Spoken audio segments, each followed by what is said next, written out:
Estávamos houve uma altura nos anos 80, foi uma altura, as pessoas lembram-se pouco, mas principalmente não só nos subúrbios, mas nos subúrbios notava-se muito, havia muita gente que se entregou à droga, ao cavalo.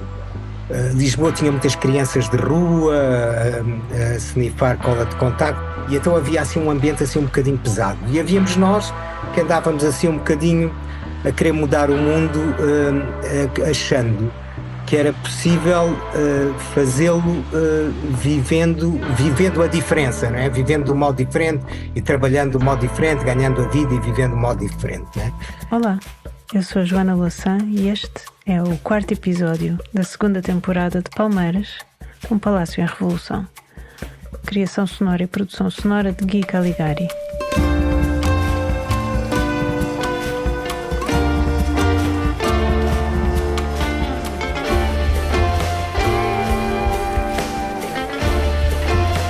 Palmeiras, um palácio em revolução. Já tens um desenho, um rascunho do ambiente e do que se passava no Bar das Palmeiras, mas para lá da Rua da Palma, como era Lisboa nos anos 80.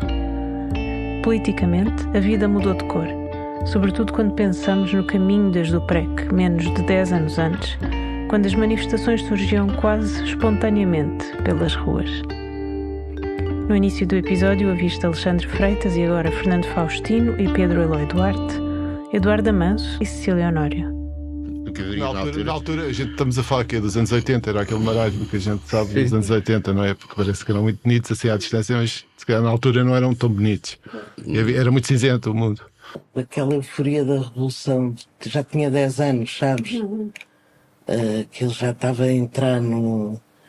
O país já estava a ficar triste, estávamos em pleno cavaquismo e de facto as pessoas já se juntavam menos, sabes? Sim. Porque havia menos coisas coletivas para se fazer. Pá, e eu, como nunca fui mesmo militante, também não ia a reuniões, não... E então a malta também dispersou-se um bocado nessa época e o país estava a ficar de facto muito cinzentão já, foi mesmo assim uma diferença. E eu acho que, e eu digo que eu tenho assim mesmo a sorte de ter apanhado ali. Eu acho que foi o limite da idade, sabes? O 25 de Abril, nós somos do mesmo ano, tínhamos 16. Então é assim, se calhar aos 12, 13, 14 não teria tido tanta consciência. E se calhar aos 20 e tal também já é diferente, sabes? Eu acho que é mesmo aquela idade de charneira que já pude aproveitar. A sede era uma espécie de porto seguro no pântano do cavaquismo. Eu não sei se as pessoas têm noção da dureza dos tempos, da falta de esperança, da agonia, da revolta, da indignação e de quão difícil era fazer qualquer resistência. E ali era possível. Nós encontrávamos, nós fazíamos a festa e a política ao mesmo tempo. E acho que esta foi uma das grandes diferenças naqueles finais de 80, inícios de 90, era uma enorme diferença, porque era o princípio da esperança. Não inventámos este princípio da política e da festa em simultâneo, mas acho que conseguimos vivê-lo como mais ninguém viveu. É isto que eu sinto ainda hoje quando penso naquele espaço e quando nós, como sabes, temos sempre a saudade de um espaço que de alguma forma não voltamos a ter. Eu confessei no primeiro episódio desta temporada que isto foi um longo processo. E estas entrevistas começaram a ser feitas em 2023. Quase 3 anos depois, quando estou a acabar a edição, estou certa que algumas destas pessoas teriam respondido de forma diferente, ou pelo menos referido a situação política atual. Mas seguimos viagem com a Teresa Milheiro, Carlos Antunes e Sandra Batista. Diz-me uma coisa, qual era o ambiente político em Lisboa nos anos 80 e como é que era a noite em Lisboa? O ambiente político, pronto, eu como era anarquista, os anarquistas estavam-se um bocado nas tintas queriam era abrir caminho. Basicamente, tínhamos uma consciência política em termos de sermos anarquistas, porque, basicamente, eu comecei a sair no princípio em 83, 84. Pronto, porque as pessoas com quem eu me dava, muitas delas até eram mais velhas do que eu, não é? Portanto, eu apanho aquela fase passado o quê? 10 anos depois do 25 de Abril. Obviamente, até por este comentário que eu fiz anterior, a mentalidade, como se pode calcular, era bastante fechada, não é? E portanto, foi um bocado de abrir caminho, basicamente. Havia o bairro Alto, não tem absolutamente nada a ver hoje com o que era. Basicamente, naquela altura, eu acho que não existia uma grande diferença entre os dias da semana e os fins de semana, porque aquele pessoal que saía num dia qualquer. Também ao fim de semana tudo bem, aqueles que trabalhavam, não é? Mas também havia muita gente que não trabalhava, também muitos de nós éramos putos e adolescentes e não sei o quê. Era assim, era muito... Hoje está um bocadinho disseminada. Na altura estava muito centralizada em 2 ou 3 sítios.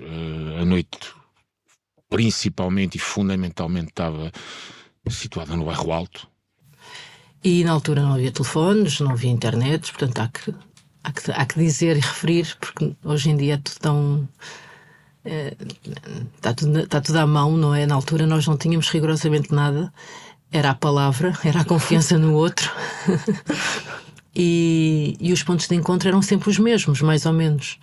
Encontrávamos no Gingão, depois íamos ao Pontapé, depois íamos aos Pastorinhos, e portanto sabíamos que havia ali um circuito no bairro Alto. Portanto, eu ia sozinha, andava sozinha à noite no bairro Alto, e sabia que ia encontrar uma multidão. E estávamos sempre acompanhados. Talvez por terem começado a frequentar o bairro Alto numa altura um pouco anterior à Sandra, outras pessoas fizeram uma descrição um pouco menos poética. Começa a Teresa Milheiro e depois, intercalados com ela, com exemplos dos lugares onde iam, o Fernando Faustino e Pedro Eloy Duarte e Luís Varatojo. Eu quando comecei a parar no bairro Alto, basicamente era Potedo, Chulos e depois era assim o pessoal assim mais maluco e não sei o quê. Pois. Aquele ambiente do pessoal assim mais certinho, todos mais betinhos e não sei o que hoje em dia vão, não iam para ali. Os Pastorinhos, o Carina. Sim, havia uns quantos que o pessoal ia. O Gingão, a sala de jogos, o jukebox, pronto, e ficávamos ali mais por baixo. E, em termos de bairro Alto, era isso.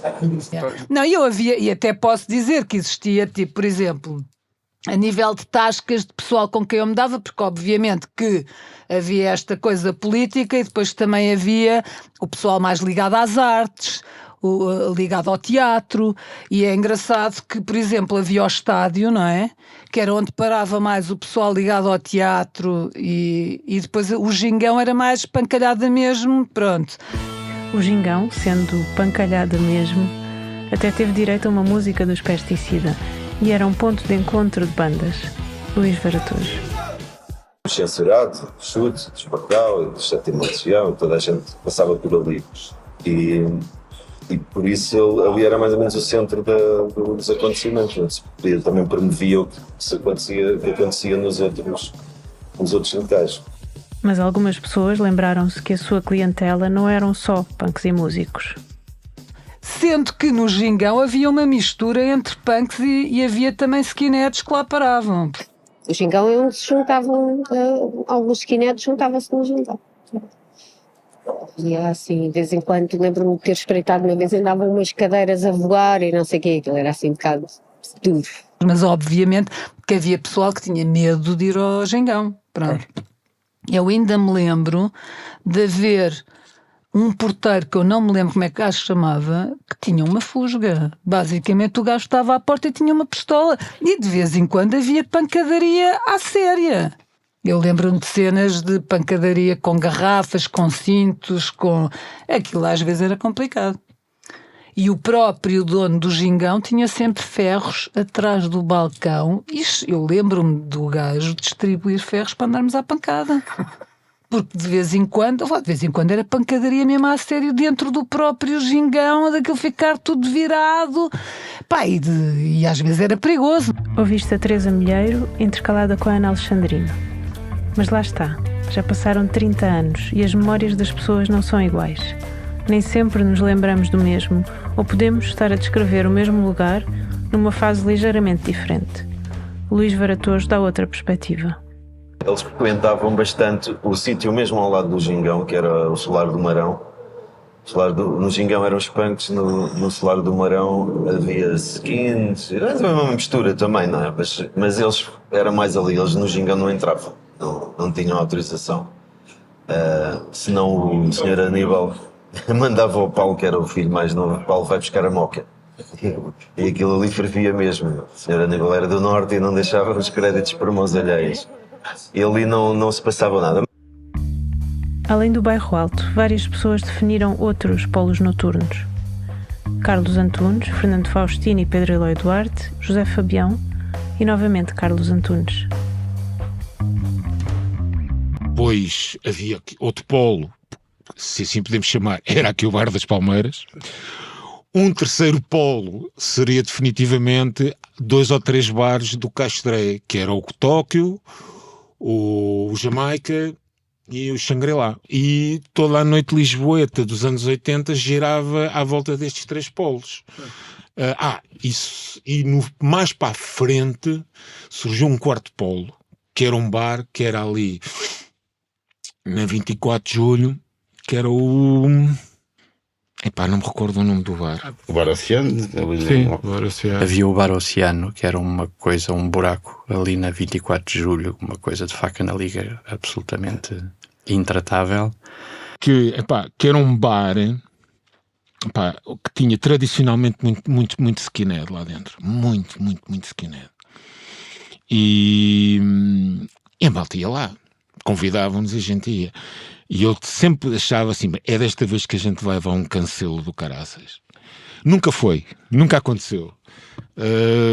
Mas cada vez, a gente foi lá 2, 3 vezes, e isso por acaso nunca aconteceu, mas aquilo andava sempre ali no limite. Uma tensão. Porque eles sabiam o que é que nós éramos, o que é que nós defendíamos, quem eram os nossos amigos, era sempre assim um momento de tensão muito grande. Mas depois, claro, não estavam só seguintes, pois o João Ribas estava lá muitas vezes.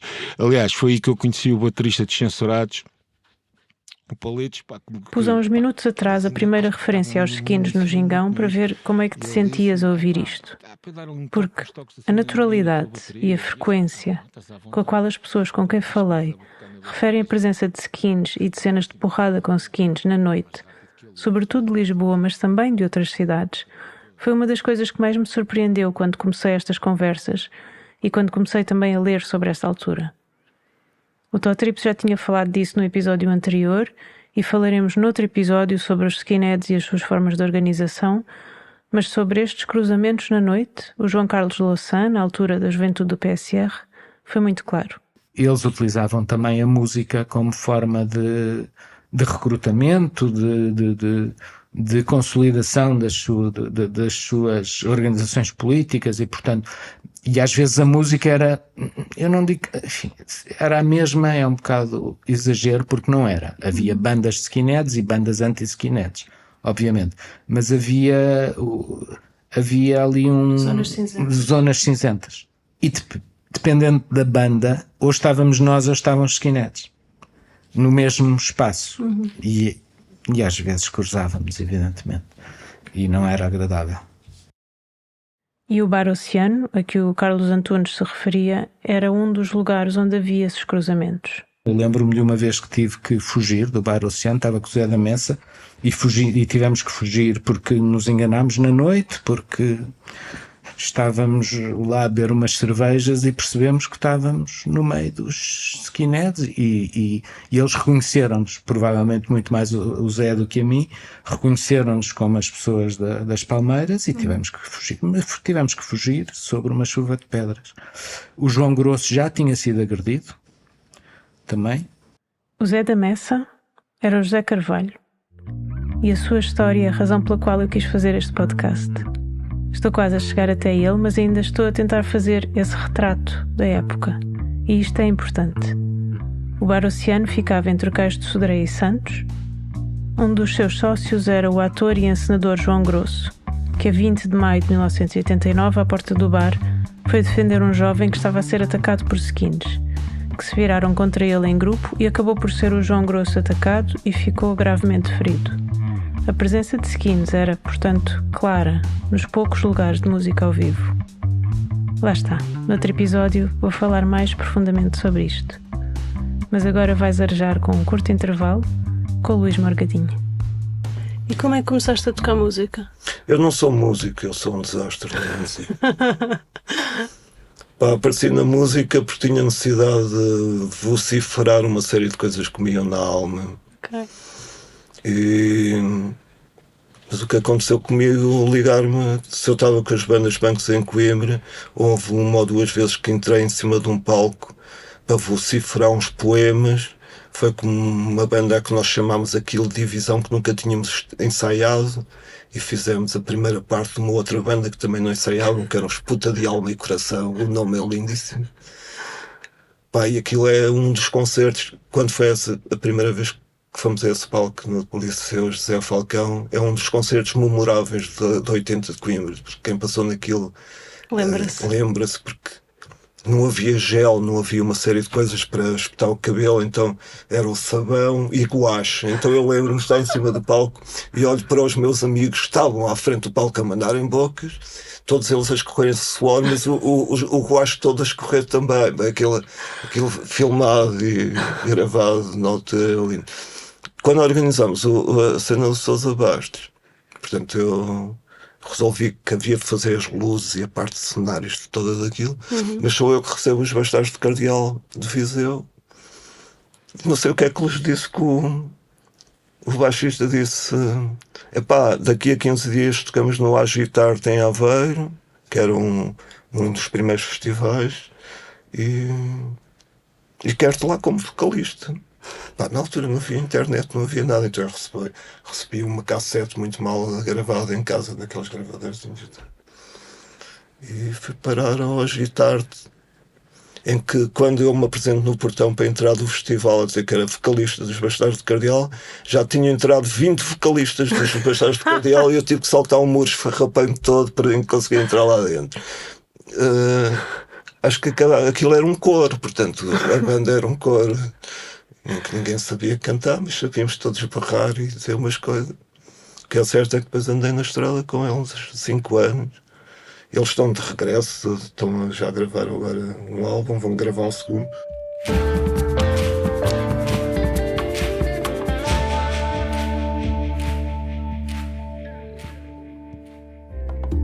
Esta história agora volta a Lisboa e ao José Fabião, Tó Trips, Teresa Milheiro, Luís Varatojo, novamente José Fabião e Luís Varatojo, intercalado com o João Pedro Almendra.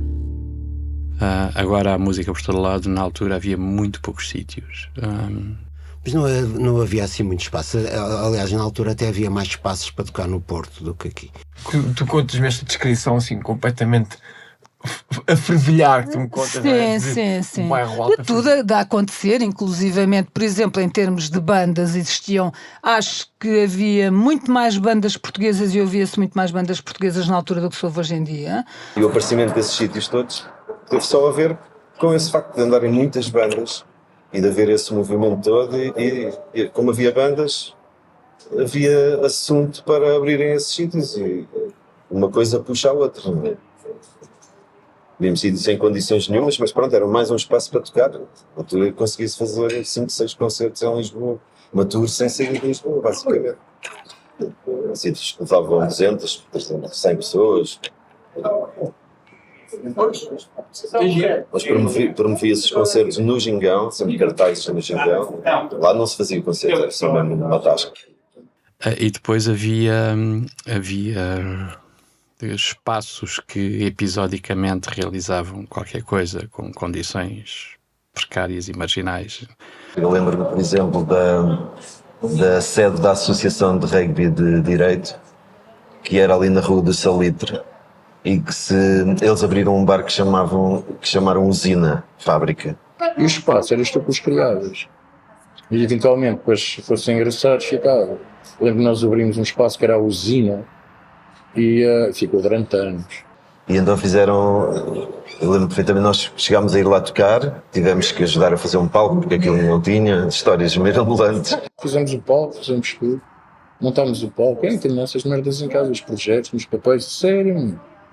E a gente tinha o palco, escalar o small, não, tem que ter os travamentos e coisas, senão o palco cai, não sei o quê, as medidas, as madeiras, fomos a uma serração, lá o velhote, isto é a melhor madeira, montámos o palco e ele fica lá, mano. É sério, mano. Aí era um bocado assim, era tipo, faz tudo.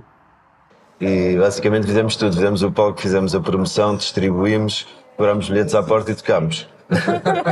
Só é não mesmo limparam no do final. it yourself, a sério, exato. Limpar acho que já não limpamos. Nos anos 80 havia um lugar que era especial para os músicos, longe do Bairro Alto e do Cais do Sodré. Fernando Faustino e Pedro Eloy Duarte, José Fabião, João Pedro Almendra e João Moraes. O Rock and Devil foi sempre Foi onde a gente começou também a tocar. Com melhores condições. E... Para a malta dos anos 80, tocar no Rock Rendezvous era uma medalha. Porque quem quisesse ser alguma coisa na música tinha que tocar no Rock Rendezvous. Se não tocasse no Rock Rendezvous era músico de banda de baile ou coisa que valha. Que nós chamávamos na altura as bandas de covers eram grupos de baile. E portanto era assim, era uma certa minoridade. A gente só ascendia, só tinha o rito de passagem que era pelo Rock Rendezvous. No Rock Rendezvous às vezes faziam lá umas plataformas que era Rocky Box. E pronto, e a gente às vezes dava uns concertos que era tipo os concertos. Eram os gajos a combater e depois a cada 3 combates, sério? Pesticidas, chutos. Foram vários fins de semana na Rádio Macau e várias bandas. Montaram mesmo um ringue dentro do Rock Rendezvous, andaram lá a batatada. Lá o pessoal, lá, um dos seguranças do rock era o Arthur, o Santos Pescoço. Mas lá também há batatada. É que ainda por cima o Rock Rendezvous, quando fechou, o prédio foi deitado abaixo. Ficaram com o prédio de um lado, o prédio do outro, ficou um espaço vazio onde era o Rock Rendezvous. Ou seja, não dava para passar lá e olhar para os restos daquilo, não há nada. Há um espaço vazio. O Luís Varatojo disse antes que às tantas se tornou possível fazer pequenas turnês sem sair de Lisboa. Mas quando saíam de Lisboa, às vezes havia surpresas. Teresa Milheiro. E era muito engraçado porque nós íamos atrás das bandas, tipo, os gajos iam tocar não sei onde, o pessoal ia todo atrás para ver. E aconteciam sempre coisas assim completamente fora, não é? Pronto, desde ir para festarolas de aldeia, em que os gajos tinham feito uma festa e tinham contratado umas bandas aqui de Lisboa que não sabiam quem era e que depois ficavam assustadíssimos com o público, tipo do género levar as criancinhas para casa. Portanto, era um bocado assim. Engraçado. Era divertido. Era outra coisa, porque eu acho que para já vivia-se numa altura em que realmente queríamos experimentar tudo e tu sentias que isso era possível.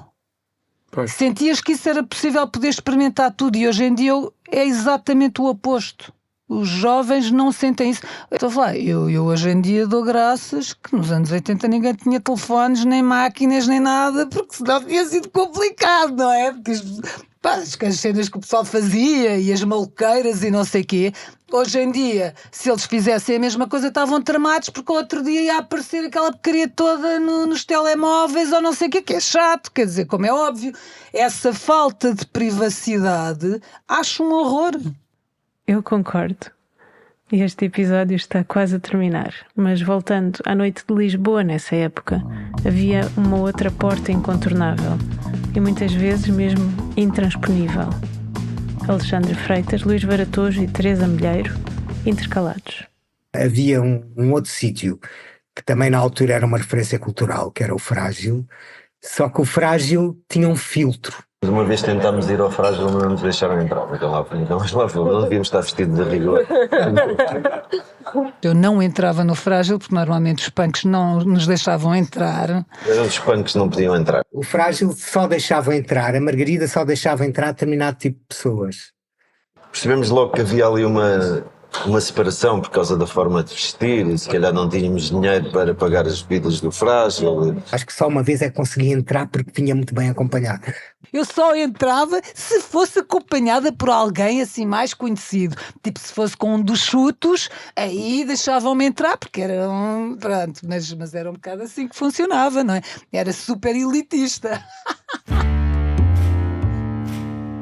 Eu por acaso disse logo, isto vai dar merda, isto vai dar merda, isto vai dar merda. Este é o Edgar Feldman, mas isso vai ser depois. Este foi o 4º episódio da 2ª temporada de Palmeiras, um Palácio em Revolução. Se gostaste, partilha o episódio com os teus amigos. Deixa uma avaliação ou um comentário onde quer que o tenhas ouvido e ajuda a divulgar. Realização, narração, escrita e edição de Joana Louçã com Miguel Bordal. Criação sonora e produção sonora de Gui Caligari. Neste episódio ouviste um excerto da música Gingão, dos Pesticida. Participaram neste episódio Alexandre Freitas, Ana Alexandrino, Carlos Antunes, Cecília Honório, Edgar Feldman, Eduardo Amanso, Fernando Faustino, João Carlos Louçã, João Moraes, João Pedro Almendra, José Fabião, Luís Varatojo, Pedro Eloy Duarte, Sandra Batista, Teresa Milheiro e Totrips. A todas estas pessoas, muito obrigada. Segue Palmeiras, um Palácio em Revolução na tua plataforma de podcast. Deixa a tua avaliação e envia os teus comentários.